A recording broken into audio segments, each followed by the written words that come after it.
concerns. We speak about our request to God. Lord, bigyan mo ko nito. Panginoon, hinihiling ko po ito.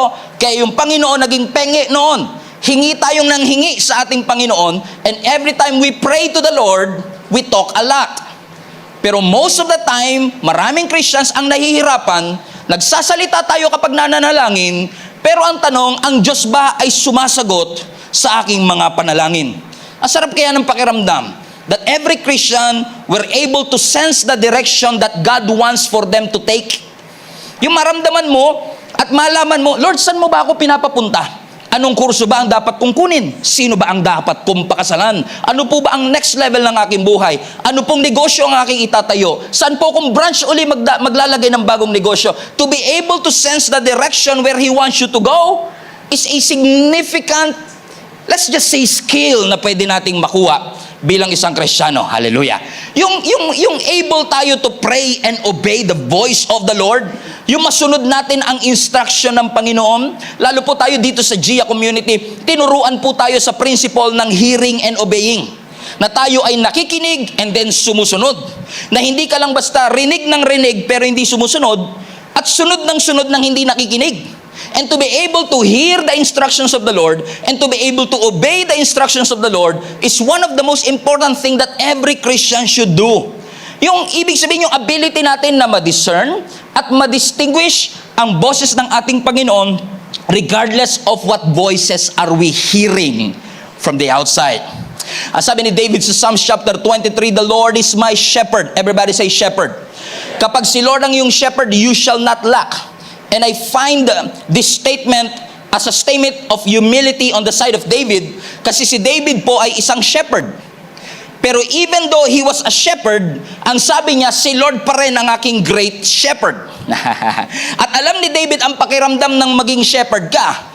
Pero yung pagiging shepherd niya, iniwan niya para maging sheep dun sa great shepherd na ating Panginoon. At ang sabi din natin, ang sabi ng John chapter 10, fast forward to Jesus Christ, ang sabi mismo ng ating Panginoong Yesus, the sheep listen to the voice of the shepherd. Pero hindi lang nakikinig, he follows the voice of the shepherd. Everybody read this with me. Ang sabi ng John 10:27, my sheep listen to my voice. I know them and they follow me. Everybody say listen. Ang mga tupa daw pala, nakikinig sa boses ng ating Panginoon. Pero hindi lang basta nakikinig, kundi sumusunod sa instruction at tinig ng ating Panginoon. Alam mo, especially back in the day, yung mga field ay medyo may kakulangan. Kaya minsan yung mga shepherd, dala-dala nila ang kanilang mga flock, dala-dala nila ang kanilang mga tupa. Minsan sa isang field, naghahalo-halo yung mga sheep. So yung sheep ni shepherd 1, tsaka yung sheep ni shepherd 2, kasama ng sheep ni shepherd 3, halo-halo sa isang farm. At ang mahirap dito mga kapatid is that, paano malalaman ng shepherd kung kanino yung kanya? Paano kapag yung shepherd umalis na? Alam niyo mangyayari? Kapag yung shepherd ay umalis na, ang kailangan niya lang gawin, magsalita. At alam na kagad ng mga sheep kung sino yung shepherd niya. Yun yung ideal, yun yung gusto nating mangyari mga kapatid. Na kapag ang Diyos ay nagsalita, kilalang kilala natin ang boses ng Panginoon. Alam na alam natin na hindi ito basta pangarap lang na nagsasalita, hindi ito feelings lang na nagsasalita, kundi ito talaga ang salita ng Panginoon na nagsasabi sa akin kung ano ang gustong ipagawa ng Panginoon. Ang hinap ng amen ninyo.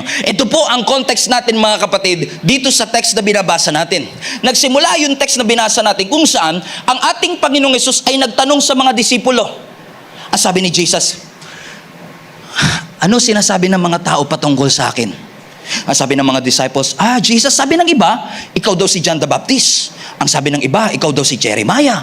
Ang sabi ng iba, ikaw daw si Isaiah. Ang sabi ng iba, isa ka raw sa mga propeta. Pero hindi concern ang ating Panginoon doon. Ang sabi ni Jesus, hindi. Kayo, who do you say I am? Alam ko sabi nila si John the Baptist ako, alam ko sabi nila ako si Jeremiah, pero kayo, sa pagkakapananaw ninyo, sino ako? And out of 12 disciples, expected na natin kung sino magsasalita. Ang pinakatahimik sa lahat, si Simon Peter. Alam niyo kung si Jesus ay may graded recitation, ang taas ng grade ni Peter. Kasi kahit walang tanong, sumasagot siya. Pero this time may tanong. At ang sabi ni Jesus Christ, who do you say I am? And then sabi ni Simon Peter, Lord, you are the Messiah. Ano sabi ni Jesus Christ sa verse 17? Blessed are you, Simon, son of Jonah. For this, ano yung this? Yung sinabi mong ako'y Messiah was not revealed to you by the flesh and blood. This is a revelation from the Father. Ang sinasabi ng ating Panginoong Yesus, wow, this is surprising. Hindi sarili niya ang kanyang pinakinggan, hindi yung puso niya ang kanyang pinakinggan. This was revealed to you not by the flesh, not by the blood. This can only be revealed to you by the Father in heaven. Meaning, Peter had a revelation from the Lord na si Jesus nga ang Messiah. Kaya alam nyo, napaka-importanting umaattend tayo sa church service at hindi natutulog. Kasi every time we listen to the Word of God, nakaka-receive tayo ng impartation na nagli-lead sa revelation, na nagli-lead sa transformation. So impartation, revelation, transformation. So hindi ka matatransform na walang impartation, hindi ka magkakaroon ng revelation na walang impartation. So every time you listen to the Word of God is being imparted in your heart. Yung impartation, nagkakaroon ng clarity sa iyong kaisipan, nagkakaroon ng revelation, at ang revelation ay nagli-lead to transformation. Kaya ang sabi ng Panginoong Yesus kay Peter, wow, this is amazing. Hindi mo ito marirealize lang on your own. This was revealed to you, not by the flesh and blood. This was revealed to you by the Father in heaven. Then pagkatapos nito, mga kapatid, nagsalita uli ang ating Panginoong Yesus at dinitalye niya ang kanyang pagdadaanan. Na siya ay dadakipin, na siya ay uusigin sa harap ng mga elders of the religious leaders, na siya ay mamamatay, ililibing, at muling mabubuhay. Siguro si Peter, dahil sa pagmamahal niya kay Jesus, ayaw niyang nagsasuffer si Jesus.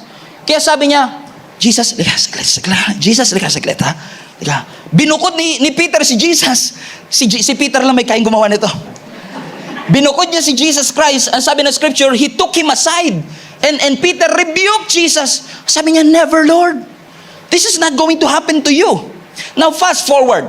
Kung ang ating Panginoong Yesus hindi nagsuffer, hindi namatay, maliligtas ba tayo? No. So this was necessary. Pero dahil siguro sa pagmamahal ni Peter, no, it cannot happen to you.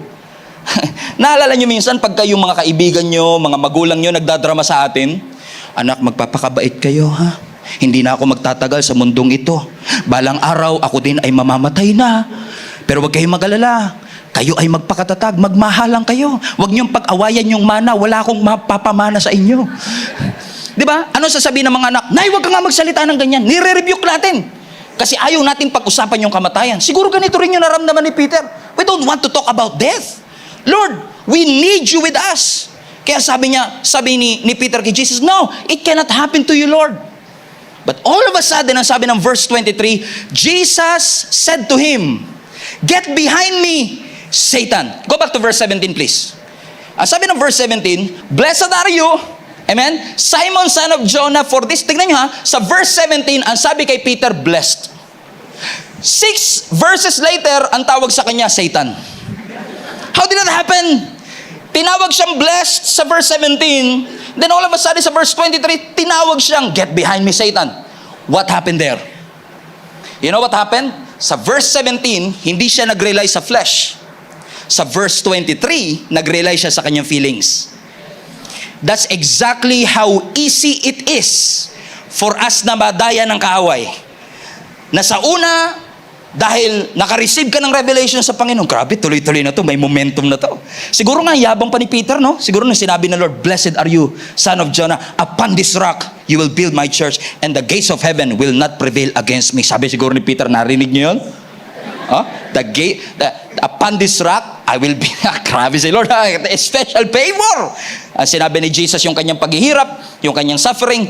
Sabi niya kay Jesus, medyo sumobra ng konti yung kanyang na kaya niya nang i-meeting si Jesus, kasi nasabihan ng blessed eh. Kaya sabi niya, lika nga rito, Jesus, lika nga rito, usap lang tayo saglit, ha? Sabi niya, hindi yan mangyayari sa'yo. Ang sabi ni Jesus, get behind me, Satan.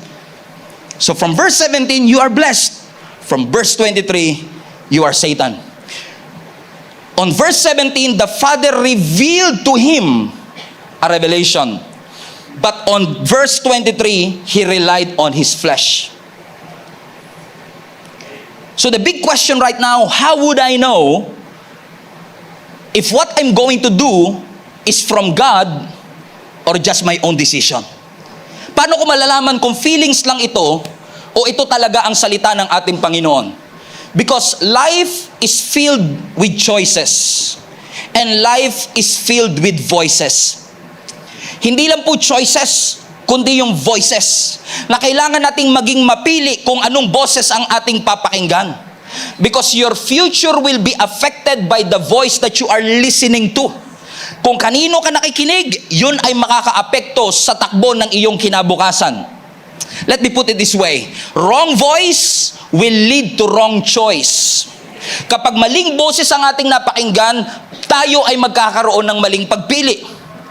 Kaya nga minsan sinasabi nila, ba't naman kasi ang hirap pakinggan ng boses ng Diyos, Pastor? Di ba kung may mga decision lang tayo, mananalangin. Lalo pa naman tayo mga tao, di ba, ang hilig natin, Lord, give me a sign. Give me a sign. Lord, siya na ba? Ang ganda niya, Lord. Stable ako sa trabaho ko, Lord. Pag nawala pa to, hindi na talaga ako makakapag-asawa. Lord, siya na ba? Lord, magpakita ka sa ulap. Galawin mo po yung baso. Galawin niyo yung ulap, Lord. Kung siya na nga, gumalaw ang, maging Y po yung ulap. Magpakita ka sa alapap. Di ba minsan naghahanap tayo ng sign kay Lord? Titingin tayo sa langit, Lord, mangusap ka. Give me a sign. Isulat mo po sa alapaap. Ang sabi naman ng Panginoon, bakit ko pa kailangan isulat sa alapaap yung matagal ko nang sinulat sa aking salita? Yung nga lang kasi minsan hindi natin ma-discern ng boses kasi ayaw natin basahin ito. Amen. God's will is found in God's written word, in God's recorded word. Ang pinaka-importanting ebidensya na ang Diyos ay nangungusap talaga sa atin ay makikita po natin sa Kanyang salita. Importante pong ma-distinguish nating mga Christians kung ano po ang sinasabi ng ating Panginoon. Bakit to? Sa rami ng voices na naririnig natin around us, sa dami ng boses na nagsasalita sa atin, napakahirap minsan i-distinguish ano nga ba rito ang boses ng ating Panginoon. Lalo na si Satan ay father ng confusion. Gustong-gusto niya na ang anak ng Diyos litong-lito. Kung ito ba'y salita ng Panginoon, ito ba'y pakiramdam ko lang, ito ba ay galing sa aking gusto lang o sa sinigang na baboy na kinain ko kagabi? Saan ba ito galing? Ba't ganito ang aking pangkitain? Na in fact, ang sabi po ni Apostle John sa kanyang epistles, even yung mga preachers and pastors na nagpipreach, hindi porket sinasabi nilang galing yun sa Espiritu, ay galing talaga yun sa Panginoon. Na sabi ni Apostle John, there are a lot of false prophets in our generation. Lalo ngayon, no, sa panahon natin, pag nabanggit pa lang yung pinapasabi ng Panginoon, wala ka na magagawa kasi pinapasabi na ng Panginoon yun eh. Tama ho ba mga kapatid? Halimbawa, kinausap ka, nangusap ang Panginoon sa akin, na ikaw daw ang aking mapapang-asawa. Ikaw ba? Tututol ka pa ba kapag sinabi na ng Panginoon yan? Siyempre, sasabihin mo na lang, ba't sa'yo lang nangusap si Lord? Ba't sa akin parang hindi nangusap yata? O parang ikaw lang pinabura na, tama ba talaga yan? Si Lord ba talaga yan? And it creates confusion on our lives. Na even ang sinasabi ni Apostle John, maglilitawan ng mga false prophets, kaya nga mag-ingat kayo. Hindi porke sinasabi nilang galing yan sa Espiritu, ay galing talaga sa Espiritu. Na ang sabi ng 1 John chapter 4, verse 1, Dear friends, do not believe everyone who claims to speak by the Spirit. O tingnan nyo, even si Apostle John sinasabi niya, huwag niyong paniwalaan lahat ng nagkiklaim na nagsasalita sila by the Spirit. Hindi porket eloquent and articulate, kapani-paniwala na kagad. Maaaring madali tayong makonvince, maaaring madali tayong madaya, pero hindi porket kaya nilang i-explain. Like ko sinasabi sa Preacher's Academy, hindi porket magaling mag-explain, tama ang ine-explain. Agree ho ba kayo mga kapatid? Itinuturo ko rin sa Preacher's Academy, sinasabi ko sa kanila, alam nyo, kahit na yung pastor ninyo, boring mag-preach, pero tama ang pinipreach, magpasalamat pa rin kayo sa Diyos. Kasi kahit boring ang pastor, pero tama ang pinipreach, sa langit kayo pupunta. Pero yung kung pastor nyo, nakakatawa nga magsalita, pero mali naman ang tinuturo, impyerno punta nyo. Saan nyo gusto? Kasi ang sabi mismo ni John, huwag kayong maniniwala sa lahat na nagkiklaim na nagsasalita sila sa Espiritu. Paano natin malalaman? Ano ang sunod? Ang sabi niya, balik natin anak. Ang sabi doon, Dear friends, do not believe everyone who claims to speak by the Spirit. You must, highlight this, you must test them. Kailangan nyo subukin to see if the Spirit they have comes from God, for there are many false prophets in the world. So a good idea is not always God's idea. Hindi porkit good ang idea, it is God's idea. In fact, even si Apostle Paul, minsan sinabi niya, while he was preaching the gospel of grace, the gospel of justification by faith, na sinabi mismo ni Apostle Paul, kung meron mang nagpipreach sa inyo ng gospel aside from the gospel that I'm preaching to you, kahit pa may bumabang anghel mula sa langit, curse be unto them forever. Ganun ka-confident si Apostle Paul. Na sinasabi po ni Apostle Paul, yung gospel na ipinipreach ko sa inyo, ito yung totoo. At kung may lalabas mang ibang mga guro na magtuturo sa inyo ng gospel aside from the gospel that I've been teaching to you, curse be unto them forever. Kahit pa may angel na bumaba, curse be unto them forever. Why? Because Apostle Paul is confident in what he is teaching. So you test it. Test the spirit. Even si Jesus Christ, sinabi niya, kahit ako, itest ninyo. Sabi ng John chapter 7, verse 17, anyone who chooses to do the will of God will find out whether my teaching comes from God or whether I speak on my own. Si Jesus na yan, ha? Si Jesus mismo sinasabi niya, lahat ng tao na nagnanais na gawin ang kalooban ng Panginoon, sino nga po ba dito ang willing na gawin ang kalooban ng Panginoon? Lahat ng taong ginugusto na gawin ang kalooban ng Panginoon, you should find out whether my teaching is from the Lord or I just speaking on my own. Tahimik ka. Ano po kung bakit? Because si Satan magaling mag-mislabel ng voice. Pagmumukain niyang wisdom, yung talagang ang totoo, plano mo lang. Ulitin ko. Imi-mislabel ni Satan, wisdom yan, pero ang totoo, plano mo lang. Imi-mislabel ni Satan, kalooban ng Diyos yan, pero ang totoo, pangarap mo lang. Paniwalang-paniwala ka naman, uy, grabe, ito siguro kalooban ng Panginoon, because everything is smooth touch, buti. Bakit? Nami-mislabel ni Satan yung boses na naririnig natin, inaakala po natin na kalooban ng Panginoon, pero ang totoo, pangarap lang. Ile-label ni Satan, Holy Spirit yan. Pero ang totoo, feelings mo lang. Ile-label ni Satan, wag ka na magpabago, personality mo lang yan. Pero ang totoo, issue talaga siya. Kaya hindi mo mabago-bago kasi lagi mong tinatagal sarili mo, personality ko to, wala na ako magagawa, tanggapin niyo ako kung sino ako. Pero ang totoo, issue yan. Kaya hindi mapagtagumpayan kasi yung stronghold, nile-label na struggle. Yung wisdom, should I say, yung plano, nile-label natin na wisdom.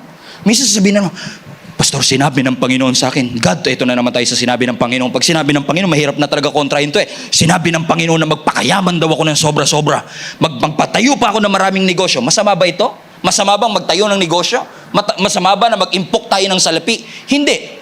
Pero itest natin. Is it God?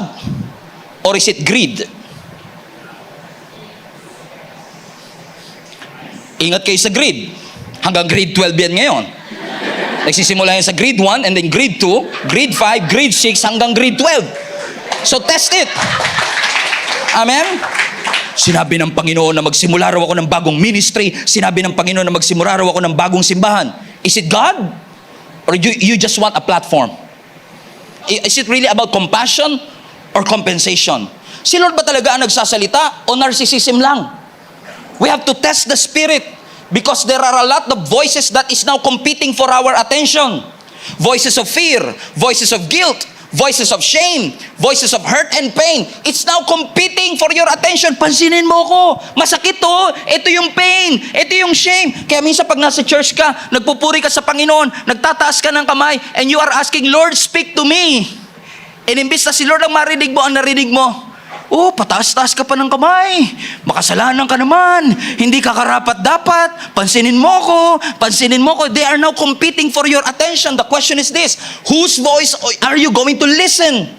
Are you going to listen to the voice of guilt and shame? Or are you going to listen to what the Word of God is saying? That you are the righteousness of God in Christ Jesus. That you are fearfully and wonderfully made. That you can come boldly to the throne of His grace and come to Him. There are a lot of voices that is competing for your attention. Voices of bitterness, voices of comparison, voices of pain. Pakinggan mo ko, masakit to, di ba? Hindi ka ba nasasaktan? Hindi ka ba nahihirapan? Pero God wants you to listen to what He is saying to you. I have an argument to you. I believe that most of us are actually hearing the Word of God, hearing His voice. And even as I speak today, nangungusap ang Panginoon sa atin. Right? Yun nga lang minsan, nakukonclude natin na ang Diyos hindi nagsasalita kasi madalas hindi natin gusto yung sinasabi niya. Masarap kasing pakinggan yung, this is your season right now. At talaga mapapa-aiming ka, Lord, thank you. This is my season. Lalo ngayon, matatapos na naman ng 2023. Nangusap ang Panginoon sa atin that 2024 is going to be a year of divine acceleration. Ang lakas ng amen yan. Kasi yung yes ng Lord, ang sarap pakinggan. Pero what if ang answer sa mga prayer mo is not something that you expect? What if you are expecting a yes and God says no? Na nagsalita na ang Panginoon, pero dahil ayaw nating tanggapin yung hindi natin siya napapakinggan in the first place. Because naniniwala po ako mga kapatid with all my heart that God is still speaking today.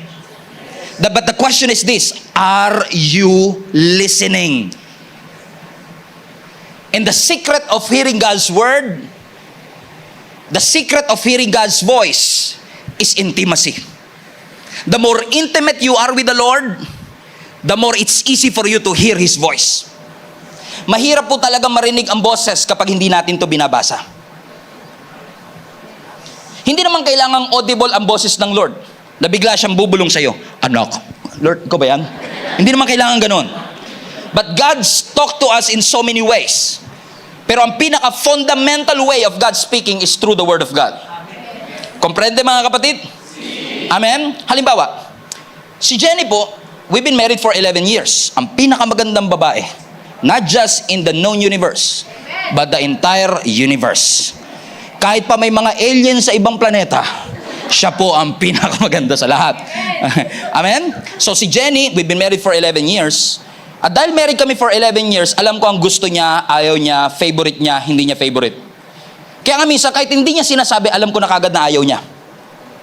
Kaya minsan, pag naglalakad ako mag-isa sa mall, napadaan ako sa mga butik, sa bintahan ng mga damit, kahit hindi niya sabihin sa akin, lagi ko sinasabi, magugustuhan niya to.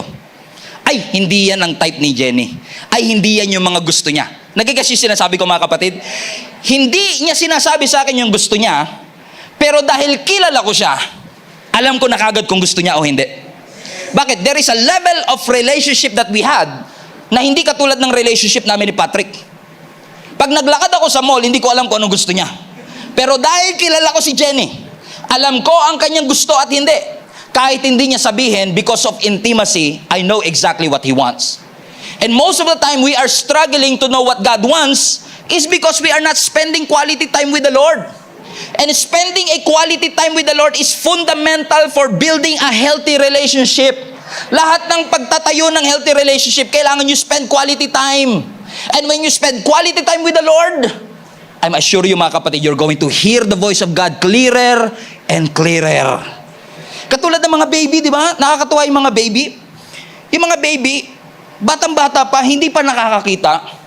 Pero pag narinig niya boses ng kapitbahay, karga-karga siya, tahan na, tahan na, tahan na. Umiiyak siya, nga, nga, nga. Pero once na narinig niya ang boses ng kanyang nanay, may kakaibang comfort. Bakit? They are spending time together, intimate together. Kaya siguro ang sabi ng John chapter 15, abide in me, and I will abide in you. Alam niyo ibig sabihin ng abide? Remain. Remain in me, stay in me, wait in me, and I will wait in you. Amen. Unfortunately, nakakalungkot mga kapatid, because there are a lot of voices that is now competing for our attention. Minsan, instead of asking God for His wisdom, instead of reading the Word of God for His instruction, minsan mas prefer pa natin yung voice ng friends natin. Voice ng boss natin. Boss, ano masasabi mo rito? Girl, sis, anong opinion mo about these things? At hindi masama na humingi ng opinion sa ating mga kaibigan. Pero ang gusto ko lang sabihin sa inyo mga kapatid, hindi opinion ng tao ang makakapagdala sa atin sa mas magandang antas ng buhay. In fact, let me just say this to you, napapansin ko ho, na ang dahilan kung bakit chaotic ang ating society, human opinion. Lahat ng tao may sariling platform. Lahat ng tao ngayon may sariling opinyon. At yung opinyon minsan, imbis na nililihim na lang sa sarili, gusto pa ipagkalat para maraming likes. Na napansin ko, ang human opinion nowadays puts our society in chaos. Parang taktika ni Satan talaga. Ina-amplify ni Satan, nilalakasan ni Satan yung boses ng pandaraya.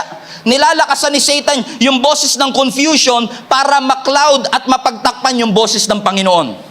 What if nagsasalita talaga ang Panginoon pero dahil mas malakas yung boses ng confusion, dahil mas malakas yung boses ng irritation, hindi natin naririnig ang totoong boses ng ating Panginoon.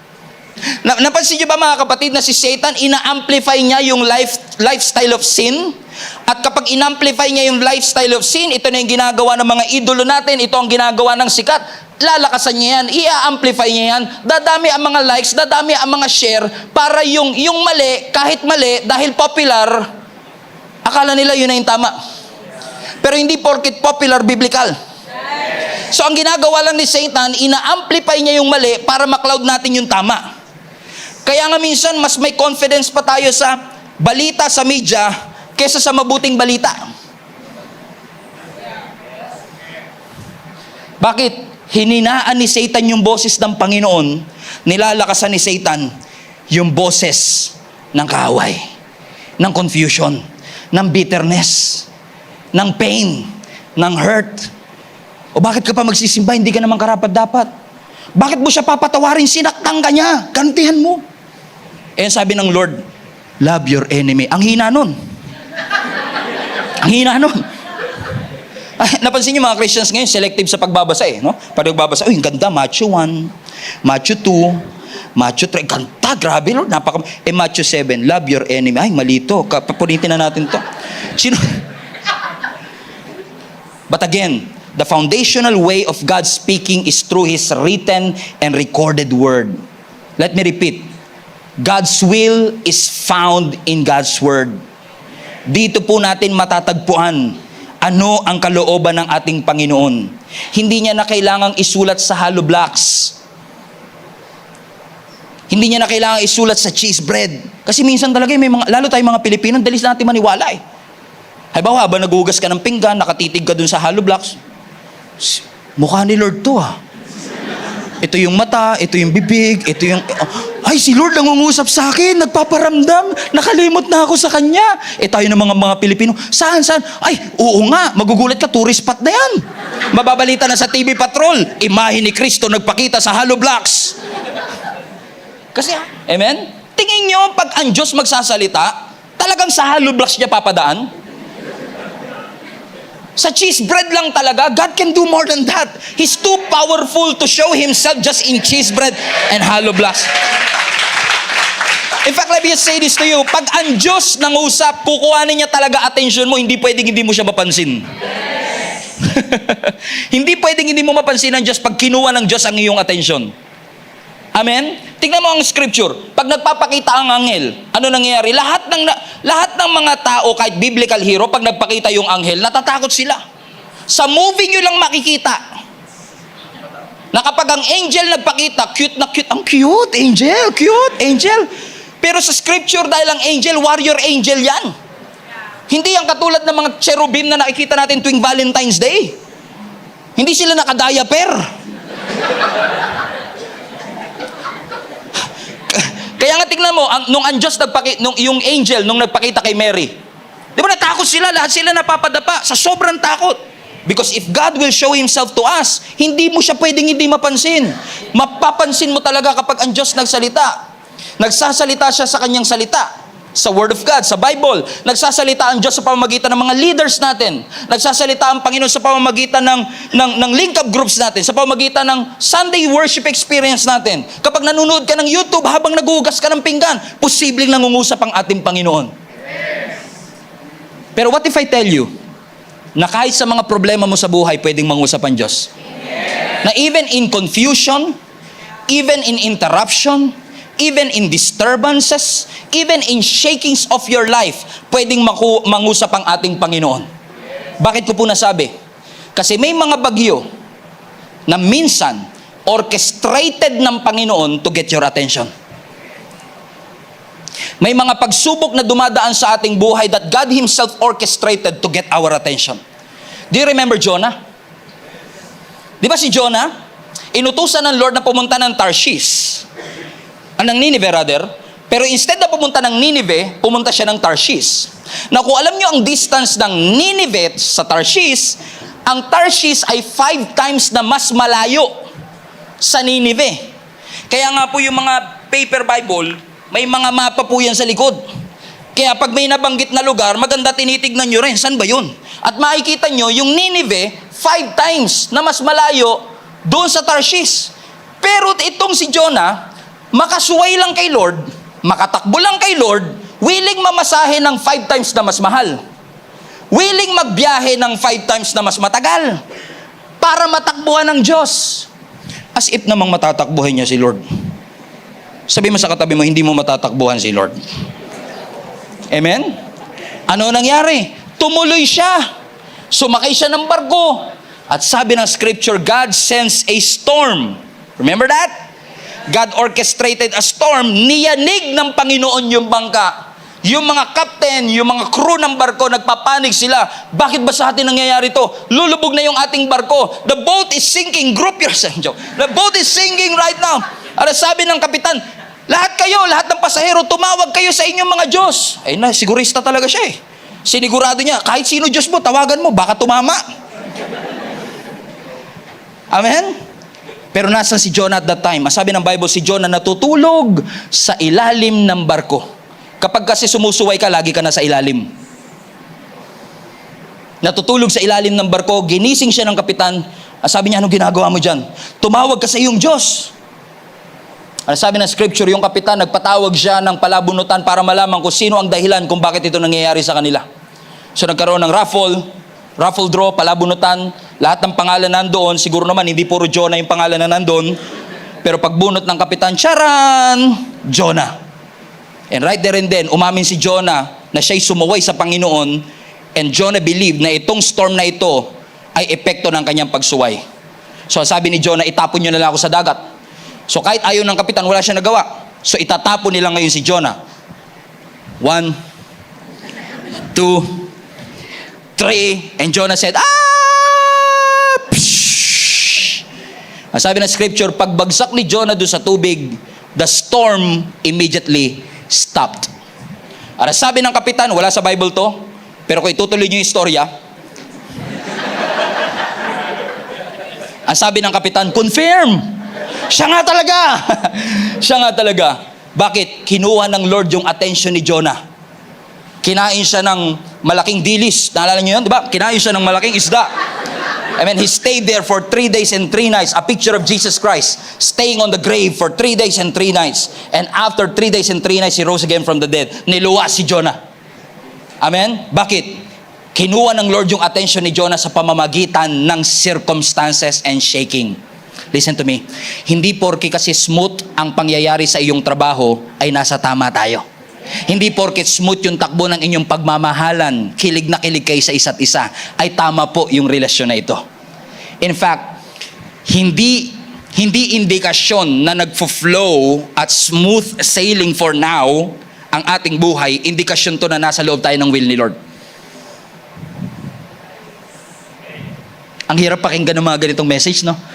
Ang hirap talaga mag-amen, no? Naalala niyo si Moises, mga kapatid? Di ba si Moises, siya ang naglabas sa mga Israelites from Egypt to the Promised Land. Nung nauhaw ang mga Israelites, nung nauhaw sila, kasi nga naman, wala namang Wilkins distilled drinking water doon sa wilderness, wala rin pure gold, wala silang mabilhan, humingi sila ngayon sa Panginoon. Panginoon, nauuhaw po kami, bigyan mo kami ng tubig. Complain sila ng complain ngayon, nagalit si Moises. So si Moises ngayon tumawag sa Panginoon, Lord, anong gagawin ko dito sa mga reklamador na ito? Ano sabi ng Lord sa kanya? Nakikita mo yung bato na yan? Magsalita ka sa bato na yan. Speak to the rock and the water will come out of that rock. Naalala niyo yung story?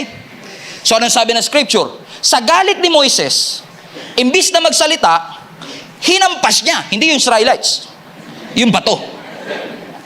Amen? Hinampas niya yung bato. Supposedly, ang instruction, you speak to the rock, the water will come out. So if you don't speak to the rock, the water will not come out. Correct? So, dahil galit siya, instead of speaking to the rock, he hit the rock. Now, the water is not supposed to come out. He disobeyed. Sumaway siya eh. Hindi dapat lalabas yung tubig, correct? Pero lumabas yung tubig. Pero hindi porkit tuloy-tuloy ang tubig, inapprove ng Lord yun. Mahal niya lang ang mga Israelites. Kaya kahit in the obedience of the leader, God continued to bless His people. Kaya huwag tayo masyadong kampante. Kailangan talaga nating marinig ang boses ng ating Panginoon. Kasi kapag ang Diyos nagsalita at nagsabi po siya ng yes, siguradong may kapayapaan. May peace. Although iba-iba tayo ng definition ng kapayapaan, kasi yung iba payapa sa mali. Pero when God speaks and you follow that prompting, there's peace. You will realize that that word that you follow is aligned with the word, in harmony of the word. Pero when God says no, kapag pinahindian ng Panginoon, walang kapayapaan. At kapag sinabi ng Lord na hindi, ibig sabihin hindi siya in line and in harmony with the word of God. Mabuti ba ang Diyos? Yes. Paano natin nasusukat ang kabutihan ng Panginoon?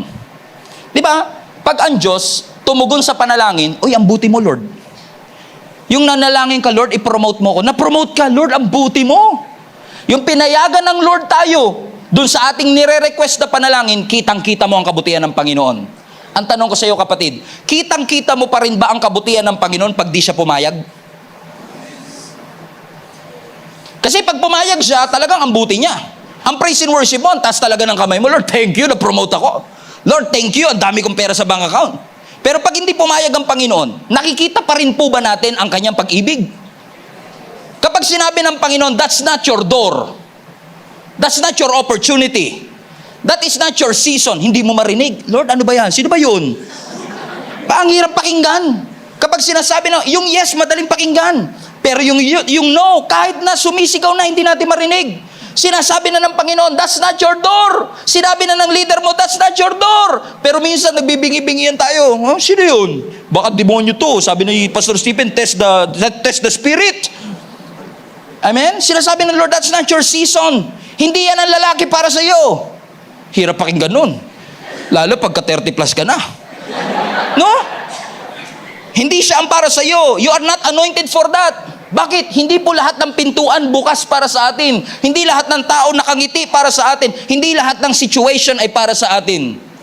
Sabi nga po ng Proverbs 14 verse 12, there is a path that seems right to us, but it leads to death. May mga lugar, may mga daanan before each person na sa una akala mo tama, but it will lead to what? To death. Ibig sabihin, pag hindi pumayag ang Diyos, iniingatan ka lang niya. God's no is God's protection. Ang pagpayag ng Diyos, indikasyon na mabuti siya. Pero kung hindi pumayag ang Diyos, mabuti pa rin siya. Mabuti pa rin siya. Naalala nyo, nung bata pa tayo, nagpapaalam tayo pag may field trip? Mama, payagan mo ako sa field trip namin sa Enchanted Kingdom. Napakarami ko po matututunan sa Enchanted Kingdom, mga physics. Ewan ko, ba't doon tayo nagpi-field trip, no?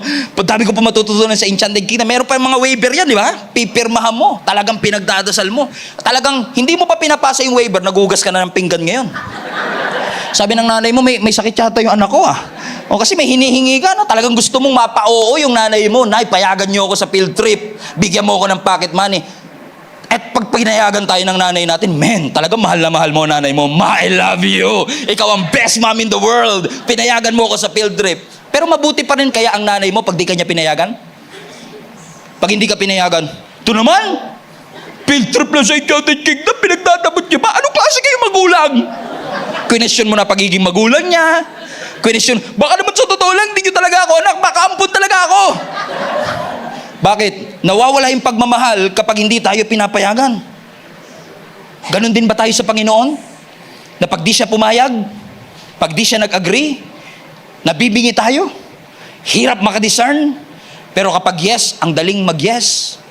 Salamat sa Diyos, napakabuti niya. Lord, salamat sa mga pintuang sinara mo. Lord, salamat sa mga napurnadang plano ko. Sino sa inyo nagpapasalamat, hindi nyo nakatuluyan yung dating iniiyakan ninyo? Praise the Lord. It's God's protection in Jesus' name. Paano kung nung sinara ng Panginoon, nakatayo ka lang doon, Lord, kung di mo to bubuksan, magkukwit talaga ako. Pag hindi mo to binuksan, nitigil, di na talaga ako magsisimba. Pero kapag may sinara ang Diyos na pintuan, meron siyang binubuksan na mas malaking pintuan, hindi mo lang masyadong makita yung mas malaking pintuan kasi masyado ka nakatitig dun sa pintuang gustong-gusto natin. At kapag gustong-gusto natin, ang hirap nating makarinig sa instruction ng ating Panginoon. Pinipilit natin yung bagay na tinanggihan na ng ating Panginoon. Alam kong may pera dyan, pero hindi po yan ang kalooban ng ating Panginoon. God's love is revealed not just on provisions but also in rejections. Kapag ni-reject ng Panginoon, kapag hindi pinayagan ng Panginoon, kapag yung request mo at yung gusto niya hindi nagtagpo, at sinabi ng Lord, anak, hindi yan makakabuti sa iyo, makinig tayo. Minsan, pulang-pula na yung red flag Pulang-pula, no? Yung stoplight, pulang-pula. Klarong-klaro yung no ng Panginoon. Sabi ng Lord, wag na, pulang-pula yan. Baka namang gumaw ka pa. Sinabihan ka ng leader mo, pinaalalahanan ka ng link up mo, pinaalalahanan ka, ang daming lumabas sa feed mo na mga word of God na sinasabi, anak, mag-ingat ka. There is a way that seems right to a man, but it leads to death. Test the spirit first. Talaga, ang daming signs ni Lord na hindi mo siya marinig, pero nagsasalita siya. Pulang-pula na. Klarong-klaro. Pero katulad ni Peter, ano ginagawa natin? Sinaset aside natin si Jesus. Lord, dito ka muna. Halika, Lord, usap lang tayo saglit, Lord, this is not going to happen to you. Madalas, kapag gustong-gusto natin, sineset aside natin ang agenda ng Panginoon kasi mas gusto natin yung sarili nating agenda. Kino-compromise natin ang ating pananampalataya. Fasten your seatbelt. This is going to hurt. Kino-compromise natin ang sarili nating pananampalataya for popularity. Kino-compromise natin yung ating pananampalataya for lust. 2023 naman na, Pastor, it's normal to sleep around. It's normal to have sex beyond marriage. Normal na yan, 2023 na. Kahit ibandera ko ang katawan ko sa social media, as long as maraming likes, okay lang yan. Kahit hindi like ni Lord, basta maraming mag-like.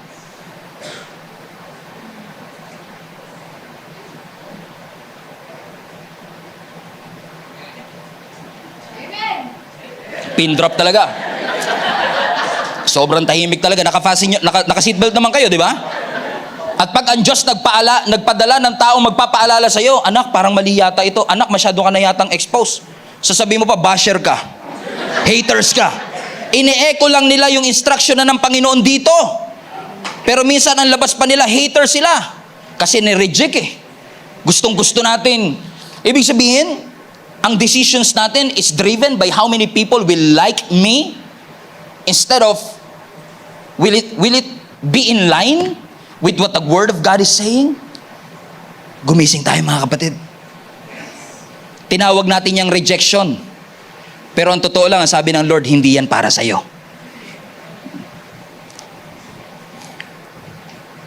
Hindi naman dininay ng Lord. Hindi naman sa hindi na ibibigay ng Diyos. Ang sinabi lang ng Panginoon, meron pang mas better. Mga kapatid, global family, huwag tayo magbingi-bingi sa mga bagay na sinasabi ng ating Panginoon. Kapag may sinabi ang ating Panginoon sa iyo, kung may sinarang pintuan ng Panginoon, kung may rejection man sa ating buhay, ibig sabihin lang nito, hindi ito para sa atin. Alam kong ang rejection painful, ang rejection inevitable, but your reaction to that rejection will determine if you will continue in the will of God or outside the will of God. Siguro I want to encourage you today, manalangin tayo ng ganito. Lord, kung hindi mo ito kalooban, tulungan mo kung maisuko ko ito sa iyo. Lord, kung hindi ito ang gusto mo, tulungan mo ko na maisuko ito sa iyo. Sabihin nga natin sabay-sabayan, Lord, kung hindi mo ito gusto, tulungan mo ko na maisuko ito sa iyo. Lord, kung ito'y nire-reject mo, tulungan mo ko na maisuko ito sa iyo. Mga kapatid, learning to trust God is an important aspect of our spiritual development. God wants you to grow. God wants you to mature. At part ng maturity ay yung ability natin to discern and distinguish not just what we want, not just our feelings, not just our desires, but what is it, God, that you are telling me today? And I pray in Jesus' name, mga kapatid, na ngayon ang Diyos makapagsalita po sa atin. Limited po ang aking kaalaman. Hindi ko po alam ang extent ng inyong mga sitwasyon. Maring nga iba sa inyo ay may pagkukulang financially. Yung iba sa inyo is in health trouble. Yung iba sa inyo ay may problema sa business. May problema tayo sa ating mga relationships. I don't know what you are going through. But let us ask for God's wisdom. Rely on His Word. And say, Lord, I don't know what to do. But I need your Word today. What is it that you are saying? Ito bang aking magiging desisyon is in line, is in harmony with what you are saying? Is it you? Or is it just me? Teach me, Lord. Guide me. Teach me to trust you. Teach me to rely on you. Every heartbeat, every breath, every moment, every second, I need you. Speak, Lord. We are listening.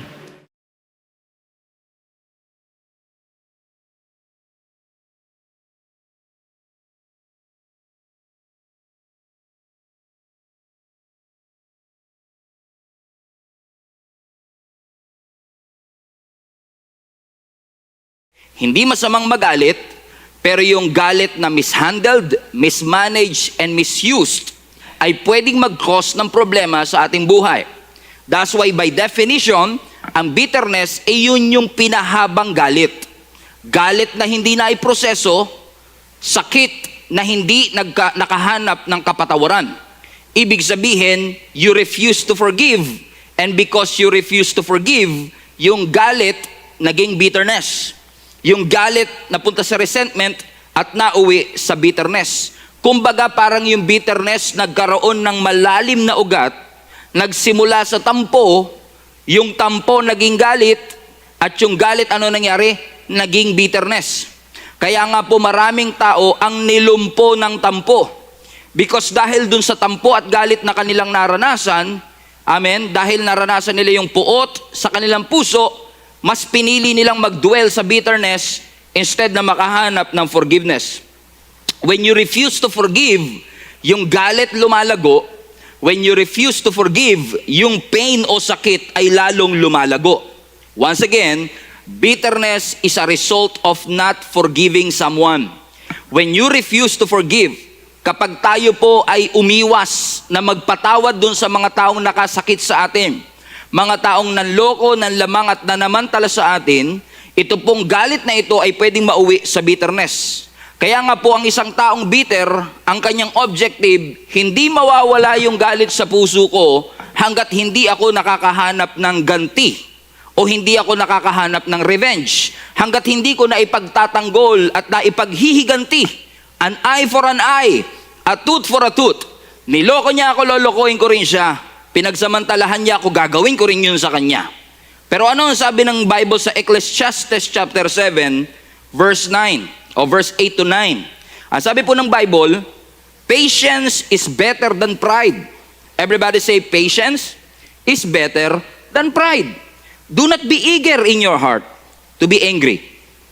For anger dwells in the heart of fools. Look at this. Ang pasensya daw po, ang pagpapasensya ay higit na mas maganda kaysa sa pride. Lagi ko nga po itong binabanggit, yung 1 minutong pagpapasensya ay pwedeng magbigay sa iyo ng taon o dekada na kapayapaan. Kasi nga naman, kapag ikaw ay hindi nagpasensya, pwedeng mapahamak ikaw sa mga desisyon na iyong gagawin sa iyong buhay. Kaya nga sabi ng scripture na binabasa natin, huwag kang masyadong eager sa iyong puso na magalit. Kumbaga ang sinasabi ng scripture, huwag kang maging magagalitin na lahat ng bagay ay hahanapan mo ng bagay na iyong ikakagalit, sapagkat kung yung galit na yan ay mamamayani sa iyong puso, magre-resulta ito, kumbaga ito nga daw po yung sinasabi, na yung anger ay nananahan dun sa puso ng mga fool. Amen? Sa puso ng mga mangmang. Bakit mga kapatid? Hindi rin natin mahuhusgahan sapagkat gustuhin man nating makalaya dun sa bitterness, gustuhin man nating makalaya at magkaroon ng pagpapatawad, alam natin na minsan hindi rin tayo aware. Kumbaga, ignorante rin tayo at inosente rin tayo. Paano ba natin maipoproseso itong pain sa ating puso? Because yung unprocessed pain na yan ay nagli-lead sa bitterness. At dahil yung bitterness ay nanahan sa ating puso, it will now start to poison your heart.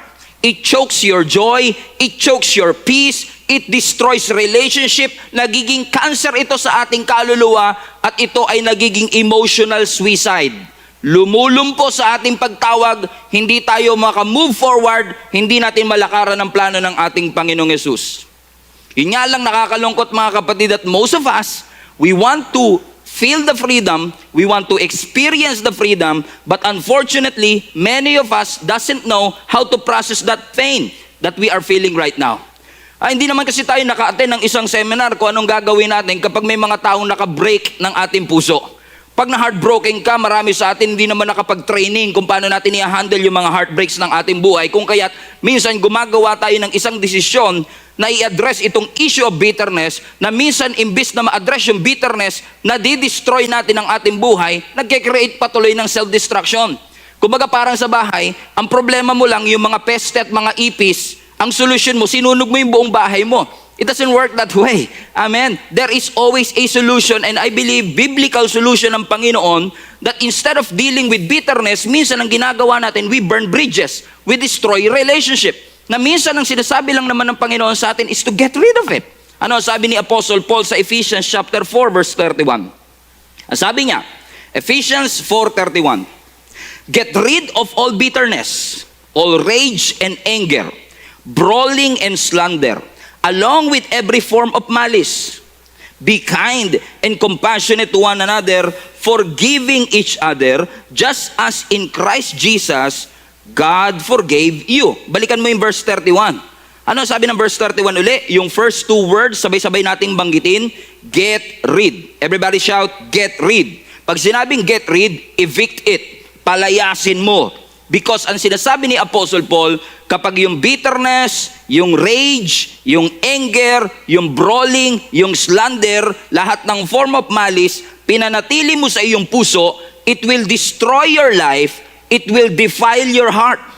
And notice mga kapatid, itong verse na ito sa Ephesians 4 ay sinulat sa mga believers sa Church of Ephesus. Listen, sinulat sa mga believers, meaning pwedeng-pwede na ikaw ay Christian pero bitter. Hindi dapat, pero posibleng ang isang mananampalataya, ang isang naniniwala sa Diyos, ay merong bitterness sa kanyang puso. Kaya nga pa ulit-ulit tayong tinuturuan ng Panginoon, magpatawad tayo.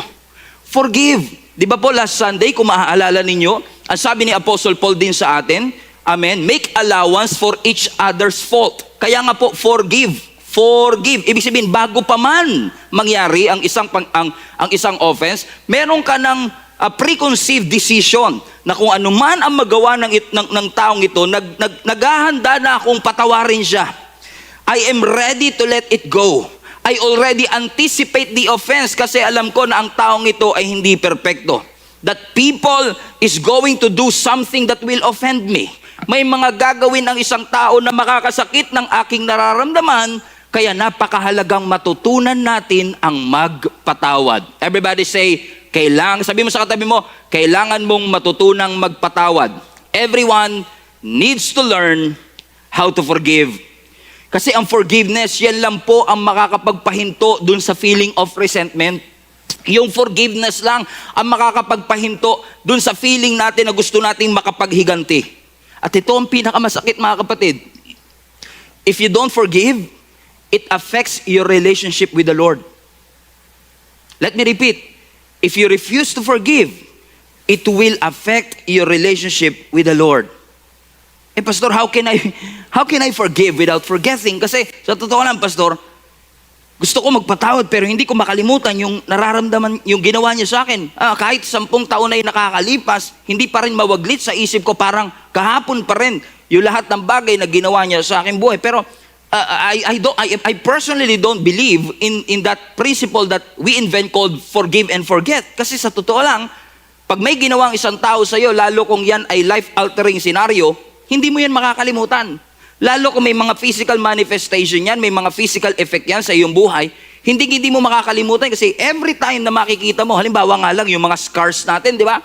Every time makikita mo yung scars na meron ka, peklat man yan sa tuhod, sa hita, sa kamay. Every time makikita mo yung peklat, naaalala mo kung kailan ito nangyari, saan ito nangyari, sino ang gumawa nito. Pero katulad ng peklat, maaalala mo kung kailan siya nangyari, maaalala mo kung saan siya nangyari, maaalala mo kung paano siya nangyari, pero wala na yung sakit. Peklat na lang siya. You remember what happened. Forgiveness is still remembering what happened, but you don't remember the pain anymore. Amen? You remember it, rather, you remember it without pain. You still remember it, but you remember it without pain. Bagay na bagay dito yung story ni Joseph, mga kapatid, kasi kung hindi niyo po alam si Joseph po, mga kapatid, ay dumanas din ng iba't ibang epekto ng bitterness ng kanyang mga kapatid sa kanya. Alam natin ang storya na si Joseph na anak ni Jacob, Joseph the dreamer nga kung tawagin natin, ay dumaan sa matinding pagsubok, pananakit. In fact, they tried to kill their brothers, si Joseph ito. Pero at the end of all these things that happened into his life, ang sabi niya sa Genesis chapter 50 verse 20, kausap niya ang kanyang mga kapatid na nanakit sa kanya. Kapatid niya na gumawa ng masama sa kanya. Kapatid niya na nagbenta sa kanya at ginawang alipin. Ang sabi niya sa kanyang mga kapatid, you intended to harm me, but God intended it for good, to accomplish what is now being done, the saving of many lives. Ano sinasabi ni Joseph dito? Alam kong ang intention ninyo, saktan ako. What you did to me is wrong, but it made me strong. You intended it to harm me, but God used it, amen, for good to accomplish what was being done for me. Bakit? Kasi yung anumang purpose ng Panginoon, anuman yung dream na nilagay ng Lord sa puso ni Joseph, hindi man na-accomplish based sa expectation ni Joseph, ginamit ng Lord ang lahat ng kasamaan ng kanyang kapatid upang ang purpose ng Lord ay mamayani pa rin sa kanyang buhay. Kasi kahit gaano ka-wicked ang ginawa ng tao sa iyo, hindi niya mape-prevent ang plano ng Panginoon sa buhay mo. Hallelujah! Kahit na gaano kasama ang ginawa ng ibang tao sa iyo, hindi niya mape-prevent ang purpose ng Panginoon sa iyong buhay, kasi ang purpose ng Panginoon sa iyong buhay will still prevail. Ano nangyari kay Joseph? Masakit ang kanyang pinagdaanan, pero nilagyan niya ng purpose yung kanyang pain. Let me repeat. Nilagyan niya ng purpose yung kanyang pain. Oo, nasaktan ako, pero ginamit ng Lord yung sakit na ito para ngayon ay makatulong ako sa inyo. Para mas maunawaan natin yung nangyari kay Joseph, you have to understand what really happened to him. Kasi kung hindi po ninyo kilala si Joseph, mga kapatid, ay pang-11 na anak ni Jacob. Pangalawa sa bunso, at alam nyo, pagka pinag-aralan nyo ang buhay ni Joseph, medyo matagal talaga because 12 chapters ang dedicated para sa buhay ni Joseph. And sabi na scripture, itong si Joseph, although pangalawa sa bunso, hindi naman naging lihim ang Bible sapagkat ang sabi ng scripture, yung kanyang tatay na si Jacob, favorite itong si Joseph. No? Ang sabi ng scripture, Jacob loved Joseph more than all of them. Kahit na sila ay 12 magkakapatid na lalaki, silang lahat mga kapatid ay inibig ng kanilang ama, pero ang pinaka-favorite ng kanilang tatay, si Joseph. In fact, one time, itong si Jacob ay gumawa ng parang coat, no? Ng isang balabal, at ang dami magkakapatid, pero si Joseph lang ang binigyan. Ang tawag nga sa English dyan is coat of many colors, although upon digging the study, hindi naman necessarily colorful yung coat, pero parang mahaba itong coat na to, na kapag ang isang tao ay nakasuot ng mahabang coat, ang sinasabi, hindi required na ang taong ito'y magtrabaho. So siguro nung nakita nung kanyang mga kapatid na ang dami-dami namin magkakapatid, pero bakit itong si Joseph lang yung parang hindi na dapat magtrabaho? Ano yan, may favoritism ba siya? Kaming lahat magtatrabaho, pero siya parang hindi na siya magtatrabaho. Nag-create ito ng selos, nag-create ito ng inggit, nag-create ito ng galit sa puso ng kanyang mga kapatid. So kung mapapansin nyo, nagsimula ito because they felt na yung kanyang tatay ay may favoritism.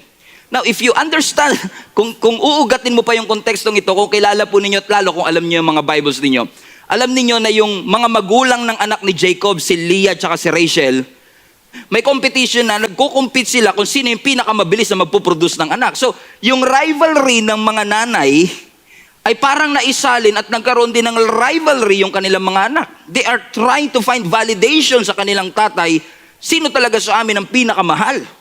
So it started with a competition dun sa nanay, hanggang yung competition na dala sa mga anak. So mapapansin ninyo mga kapatid, hindi basta-bastang pinagtangkaan ng mga kapatid ang kanilang kapatid na si Joseph na patayin. meron itong pinanggalingan at meron itong pinag-ugatan. To make matters worse, no? Galit na nga ang mga magkakapatid. One day, itong si Joseph ay nanaginip pa. At base sa kanyang panaginip, lahat silang magkakapatid ay nag-aani sa field. At lahat ng kanilang inani, ang sabi ni Joseph, nagulat ako kasi sabi niya, yung mga inani ko, may napaligiran ng mga ani ninyo. So yung harvest ni Joseph ay pinaligiran ng harvest ng kanyang mga kapatid. At yung harvest ng kanyang mga kapatid ay biglang nag-bow down sa harvest niya. Now, na-offend lalo yung kanyang mga kapatid. Ang sinasabi niya, anong ibig mo sabihin? One day, magtatrabaho kami sa iyo na ikaw ang magiging boss namin? Amen? Hindi na nga maganda yung kanilang senaryo, yung kanilang pinagdaanan, and yet, mas lalong tumindi yung galit ng kanyang mga kapatid. Naniniwala ko mga kapatid na walang issue ang kanyang mga kapatid sa pangarap ni Joseph. May issue sila kasi parang lumalabas, wala silang lugar dun sa pangarap ni Joseph. Na parang dun sa success na gagawin ng Lord kay Joseph, parang hindi sila kasama. Ano, naniniwala ako sa buhay din natin, may mga tao talaga na hindi naman sila against sa success mo. Against lang sila kapag yung success mo ay naungusan yung success nila. Pag higit na maging mas successful ka sa kanila, wala silang problema mag-succeed ka, makakuha ka ng breakthrough, makakuha ka ng miracle. As long as yung miracle mo ay hindi mas mataas sa miracle nila. Amen? Because kapag yung miracle mo ay naging mas mataas sa miracle nila, yun yung kanila nagiging trigger point. Yung trigger point nila, yung insecurity, yung envy, amen? At yung friend o yung family mo na supposedly nandyan para sumuport sa iyo will become a threat. Nagiging threat ka sa kanilang buhay, no wonder they get bitter on you. Or vice versa. Ikaw naman yung ganon. It seems to them that Joseph is so prideful. Napakayabang mo naman. Bakit mo nasasabing kami ay luluhod sa iyo? Kinommunicate niya lang naman yung vision. Ipinakita niya lang sa kanyang mga kapatid yung kanyang naranasan, and yet na-misunderstand ng kanyang mga kapatid. Which made me realize, mga kapatid, na talaga napakahalaga how we communicate with our friends and family, because most of the anger and misunderstandings that we felt is a result of lack of communication. In fact, ang sabi nga ng scripture, dahil sa galit nila kay Joseph, they are having a hard time listening to their brother. Ano man ang sabihin ni Joseph, hindi na nila pinapakinggan. They don't pay attention to him anymore. So mapapansin ninyo mga kapatid na yung communication, amen, kahit na i-communicate natin, kung walang comprehension on the other side, mag-create ng misunderstanding. So, yung comprehension is impossible when you don't pay attention. Hindi talaga nila maiintindihan si Joseph kung hindi sila nakikinig kay Joseph. And then because of that bitterness and because of that anger, lumaki ng lumaki, pumait ng pumait, parang katabi mo ang pait. Sabi mo nga sa katabi mo, ang pait mo. Biro lang. Okay? So, pumait ng pumait hanggang one day, they decided to kill Joseph. Lumaban si Reuben, sabi niya, wag natin siyang patayin. Ihulog na lang natin siya sa balon kasi si Reuben ay may intensyon na balikan si Joseph at iligtas. Pero nagkasundo silang ibenta na lang itong si Joseph at palabasin sa kanilang tatay na patay na ito. Amen? And we all know the story. Binenta siya sa mga Ismailita. Binenta ng mga Ismailita sa Egyptians itong si Joseph. At si Joseph ay nakulong because na-frame up siya, amen, ng asawa ng general, ng president of Egypt. This is a long story, but what we are trying to understand here, mga kapatid, is that because inalaw ng mga kuya, ng mga kapatid ni Joseph, yung bitterness at galit na lumago sa kanilang puso, nagresulta ito na mag-desire silang patayin ang kanilang sariling kapatid. Because, listen to me, because bitterness is not always obvious. Posibleng merong bitterness sa iyong puso na nagtitake root, nagkikreate ng ugat. At yung ugat ay lumalaki, kaya parang in essence, ikaw mismo ay nagkakaroon ng self-destruction. At maaaring ang sakit na nararanasan mo ay resulta ng abusive parent na meron ka. Maaaring yung sakit na nararanasan mo ay bunga ng business partner mo na nag-take advantage sa iyo, nilamangan ka at niloko ka. Maaaring yung sakit na nararamdaman mo ay galing sa kaibigan na pinagtaksilan ka, binetray ka, at parang sinisiraan ng iyong pangalan. Maaaring yung sakit na nararamdaman mo ay galing sa isang simbahan na tingin mong dapat sumuporta at nagmahal sa iyo pero you don't feel the love to them or from them. Nangako o posibleng yung sakit na nararamdaman mo ay bunga ng panluloko ng iyong ng iyong asawa sa iyo, na nangako kayo sa isa't isa, that till death do us part, pero hindi pa kayo patay, naghiwalay na kayo. Amen? Maaaring yung sakit na iyan ay bunga ng mga pang-aabuso at pananakit ng ibang tao sa iyo, at ngayon ay nahihirapan kang magtiwala because somebody betrayed you in the past, na kapag may birthday party, inaalam mo muna kung sino-sino mga invited dito. Hindi mo sinasagot ang kanilang tawag, hindi ka nag-i-email sa kanila. You are hurt and you are mad. Hindi natin minamaliit ang mga sakit na nararamdaman natin. May mga totoong sitwasyon na ikaw talaga ang tama. Pero hindi rin po natin basta-basta pwedeng alisin na lang ang pagkakataon at posibilidad na posible rin na tayo ay naging too sensitive lamang. Because sometimes, it's not about the experience. It's the way we see that experience. It's the way we interpret that experience. Maaring wala naman talagang intention si Joseph na magyabang sa kanyang kapatid. Pero the way they interpret it is parang nagiging prideful si Joseph sa kanila. Kung kaya't si Joseph ay binenta nila. Inakusahan si Joseph ng asawa ng paraon, ng general of Egypt. Amen, na pinagtangkaan siyang i-rape. Napunta siya sa kulungan, kinalimutan siya ng mga naging kaibigan niya doon sa kulungan, pero ginamit ng Lord lahat ng kanyang mga naging experience to bring Joseph to his God-given destiny. And I believe with all my heart, gagamitin ng Lord ang lahat ng mga experience mo, the good and the bad, to bring you to your God-given destiny. Look at this. Si Joseph ay nakaranas ng heartbreak, but he shined anyway. Heartbreak is inevitable, but shine anyway. Sabihin mo nga sa katabi mo, shine anyway. Kahit may pagsubok, shine anyway. Kahit na ikaw ay pinag-uusapan nila behind your back, shine anyway. Just do your best. Just walk in the purposes of God in your life. Just shine. Everybody say shine. And there you go. Ang sabi ng scripture, habang si Joseph ay nandun na bilang vice president ng Egypt, nagkaroon ng matinding tagutom. Amen? Sa Egypt, at napilitan ng mga Israelites na maghanap ng pagkain sa Egypt. At nagulat si Joseph kasi merong isang grupo ng mga tao na lumapit sa kanya, pamilyar sa kanya, yung palang mga kapatid niya na nagtangkang patayin siya. Na-recognize niya yung kanyang mga kapatid, pero hindi siya na-recognize ng kanyang mga kapatid.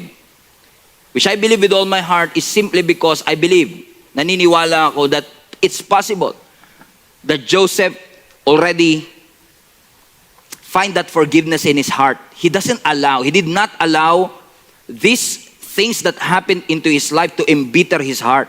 Hindi niya hinayaang pumait ang kanyang puso just because of what happened in the past. Hindi niya na mababago ang nakaraan, pero ang kaya niyang baguhin yung kanyang future. He stopped harboring that bitterness until, to cut the long story short, until such time that he revealed himself to his brothers. Hindi siya nakilala ng kanyang mga kapatid, siguro dahil sa eyeliner, kasi diba sa Egypt may mga eyeliner sila. Siguro kaya hindi nila nakilala si Joseph. Hanggang corny ha. Okay? Hindi nila nakilala si Joseph, pero finally, ni-reveal ni Joseph ang kanyang sarili. Ang sabi ng Genesis 45, verse 1 to 5, then Joseph could no longer control himself before all his attendants, and he cried out, have everyone leave my presence. So there was no one with Joseph when he made himself known to his brothers. Meron silang private meeting. And he wept so loudly that the Egyptians heard him, and Pharaoh's household heard about it. Joseph said to his brothers, I am Joseph. Is my father still living? But his brothers were not able to answer him because they were terrified at his presence. Inamin ni Joseph, ako ito. Hindi niyo na ba natatandaan? Pinagtangkaan niyo akong patayin. Pero ako na ito, kamusta ang tatay ko at ang mga kapatid niya? Shock silang lahat. Hindi sila makapagsalita at natakot sila sapagkat alam nila na isang salita lang mula kay Joseph, pwede silang ipapatay. Amen. And they find it so encouraging, mga kapatid, na Joseph in essence, have the capacity to hurt them, have the capacity na maghiganti sa kanyang mga kapatid, and yet he chose to forgive. And yet he chose, amen, to let go of that bitterness. Masakit yun eh. Masakit kasi, mga kapatid, na ikaw ay i-betray ng ibang tao, pero mas masakit kapag kaibigan mo, kapag mag-anak mo pa. Yung saktan ka ng kaibigan mo, Yung i-correct ka nila, yung sabihan ka nila na baguhin mo to, ayusin mo yan, i-correct mo to, pay attention to this matter, magpasalamat ka kahit nasaktan ka, at least sinaktan ka nila ng harapan. Ang mas masakit, yung sinasaktan ka, they are stabbing you at your back. Hindi nila sinasabi sa harap mo, pero pinagkakalat na pala nila sa ibang tao. Di ba ang sakit ng ganong pakiramdam? Katulad ni Judas, di ba? Nung ipinagkanulo niya, trinaydor niya ang ating Panginoong Hesus, hinalikan pa niya. Yung mga Judas kasi, halik sa'yo yan. Pero may iba na palang intensyon, kaya ingat kayo, hindi lahat ng humahalik sa inyo. Sabi mo sa katabi mo, kiss me not. O touch me not. I'm just trying to prove a point, mga kapatid, na it's very important for us to accept that reality that there are some people that will never like you. But you have that choice always na wag mong i-harbor, wag mong palakihin, wag mong i-nurse. Alam niyo yung galit, yung puot, yan yung pag ni-nurse mo, hindi gumagaling, lalong lumalaki. No, wag mong i-nurse yung pain, wag mong i-nurse yung bitterness. You allow the Holy Spirit to enable you to let it go so that the Word of God will be able to accomplish its purpose on your life. And as I close this, maaaring sinasabi nyo, Pastor, di mo alam kung gaano katindi ang sugat na aking nararanasan. Hindi mo alam kung gaano katindi ang pain na naranasan ko. At this point, hindi ko kailangan ng encouragement. Totoo, I agree with you. Naniniwala ako na may mga pagkakataon sa ating buhay that we are so hurt and wounded that encouragement is not enough. And yes, we need encouragement, but sometimes we need instruction. Bakit? Kasi pag sugatan ka na, halimbawa, kunwari, naglalaro ka, tapos bigla ka natalisod, sugatan ka, duguan ka. The last thing that you want is encouragement. Yung sugatan ka na, nagdudugo ka pa, kaya mo yan. Huwag ka susuko. Diba? You don't need encouragement at that point. What you need is instruction how to fix this problem, how to fix this bleeding, because many Christians right now are bleeding themselves to death. The million-dollar question is this, as we close this series right now, how can I beat bitterness? How can I defeat this bitterness that is killing me and killing the relationship in my life? Do you want to beat bitterness? Yeah, Romans 12. Do not repay anyone evil for evil. Be careful to do what is right in the eyes of everyone. If it is possible, as far as it depends on you, live at peace with everyone. 19. Do not take revenge, my dear friends, but leave room for God's wrath. For it is written, it is mine to avenge, I will repay. Now he's quoting, Apostle Paul was quoting from Proverbs 25 verse 21 to 22. And on the contrary, ang sabi ni Apostle Paul, in fact, kung ang kaaway mo ay gutom, pakainin mo. Kung kaaway mo ay nauuhaw, give him something to drink. In doing this, you will heap burning coals on his head. Do not overcome by evil, but overcome evil with good. Si Apostle Paul, ang pinag-uusapan niya rito is, paano ba tayo magre-response bilang isang Kristiyano kapag may mga taong gumawa sa atin ng mali? Kung mali ang naging pagtrato ng ibang tao sa atin, paano ba tayo magre-response? Ano ang sinasabi ni Apostle Paul sa atin? Pwede tayong gumanti ng masama sa mga taong gumawa ng masama sa atin. Let me repeat. Pwede tayong gumawa ng masama sa mga taong gumawa ng kasamaan sa atin. Pero ang sinasabi rin ni Apostle Paul, pero kung gagantihan mo ng masama ang masama, ano ang pinagkaiba mo sa mga taong nanloko at nagsamantala sa iyo? Ang sinasabi ni Apostle Paul, do not repay anyone evil for evil. And I believe with all my heart that the solution for this bitterness is for us to let go of our desire for revenge. Kung ang nasa puso mo maghiganti, kung ang nasa puso mo gawin din siya ng masama, hinto mo yung ganyang mindset. Instead, imbis na kasamaan ang iisukli mo sa kanya, yung mga kaaway mo, pakainin mo pa. Yung mga kaaway mo, painumin mo pa, kasi kapag ginawa mo yung pagpapakain at pagpapainom sa kanila, para ka naghihip ng burning coals on his head. Para mo silang nilalagyan ng uling sa kanilang mga ulunan, hindi sila mapapakalit, magugulat sila. Bakit ginawan ko na siya ng masama? Ginagantihan pa rin niya ako ng kabutihan. Practically speaking, bukas, pagpasok mo sa opisina, yung mga taong galit na galit ka, ilibre mo kaya ng lunch?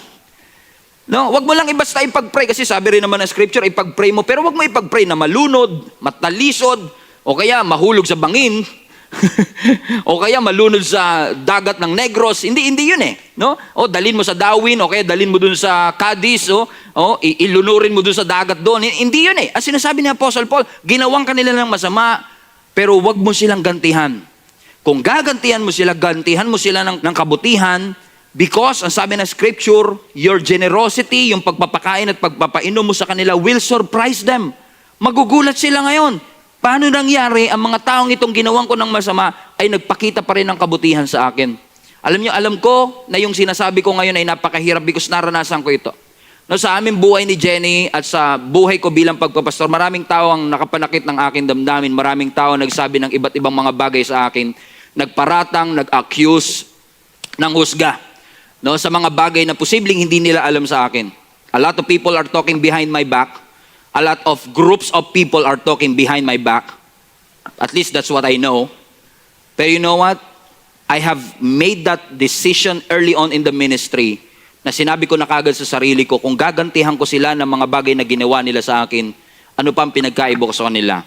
I will just repay them with goodness and kindness. Ginawa nila ako ng masama, sinabihan nila ako ng masama, pero gantihan natin ang kabutihan. Ilibre pa natin, pakainin natin, ipanalangin natin. And you will be surprised, mga kapatid, that these people that have hurt you will be surprised in the way you react and respond to what they are doing to you. And yes, ang sinasabi natin dito, hindi natin dapat i-allow ang ibang tao that will repeatedly abuse us and will repeatedly taking advantage of us. Kung paulit-ulit kang inaabuso at paulit-ulit ka namang pinagsasamantalahan, syempre, lumayo ka naman dyan. Pwede mo naman silang ipanalangin na malayo ka. Amen? Yung mag-benediction ka sa kanila, and the Lord will bless you.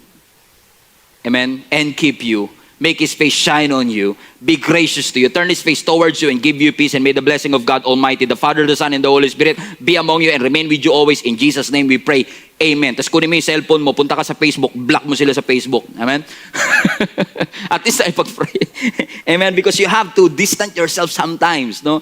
Because don't allow the opinion of 2 to 3 people to keep you from the destiny that God has in your life. What I'm trying to say is this: in order for us to beat that bitterness, we have to have this kind of mindset that revenge is not a solution. Katulad ni Joseph, put purpose in that pain. That God allowed it to happen for a reason. Hindi i-allow ng Lord na mangyari kung ito'y makakasira sa ating destiny. Yes, it's okay to set that boundary, but you don't have to repay evil with evil. Because even the man's wicked intention in your life can never prevent the plans of God in your life. Ang puso mo sugatan, it was a painful experience. The tears in your eyes are present, but in due season. Everybody say in due season. In due season, it will be clear to you why the Holy Spirit and God allowed it to happen in the first place. It's not apparent right now, hindi obvious right now, but in due season, ma-appreciate mo. Kaya pala inalaw ng Panginoon kasi alam niyang makakatulong sa atin. It doesn't make sense right now. It's not analytically okay right now. Parang it's stupid to make that decision right now. Pero kapag nilet go mo yung bitterness, para mo na rin inalaw lalo ang Holy Spirit to come into your heart. Lord, help me to move forward. Tulungan niyo po ako, Panginoon, na mapagtagumpayan ko po ang lahat ng galit at sakit na aking nararamdaman. Kasi ang buhay, sasaktan ka. Ang mga tao sa buhay mo, pagsasamantalan ka. Kung si Jesus nga may Judas sa kanyang buhay, what makes you think na walang magiging Judas sa iyong buhay? There will be some people that will hurt you. There will be some people that will betray you. Pero ang gusto lang sabihin sa atin ng Panginoon through this series is that freedom is available.